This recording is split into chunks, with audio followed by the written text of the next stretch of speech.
in terms of exploring conceptually and all these things, that was easy. In order to actually do things and produce things that would then need to be shared, as in IP sharing and or stakes and having stakes in like JVs or things like that, things get obviously progressively more complicated. But the spirit is still there. I mean, it's always difficult to pull a JV, but I think the level of collaboration and the level of progress that we saw in, for example, when we launched the Enterprise Ethereum Alliance in the beginning is amazing. I mean, we would get so much done in so little time, right?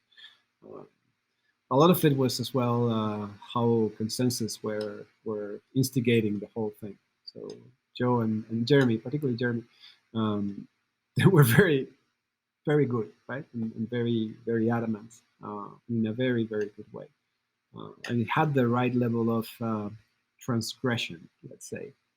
Right? So we're fighting, let's say, for the common good and making it happen within our corporate centers, right? And it was possible. I mean, of course, it is also good when you deal with other people that share kind of the same sensitivity to corporate issues, right? Like confidentiality, privacy, risk management, compliance. I mean, we need to understand this. Right? Something I don't believe too much in is it's getting or trying to drive innovation through people that are not insiders from the financial industry.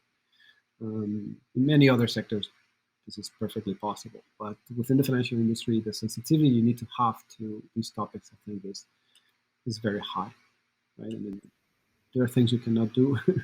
There are things you'll have to explain, and you'll have regulators, board members, auditors, and all these people to understand. So you have to know your bounds, right? Your boundaries, right? You really need to know your limits. So you're able to do things that ultimately will work.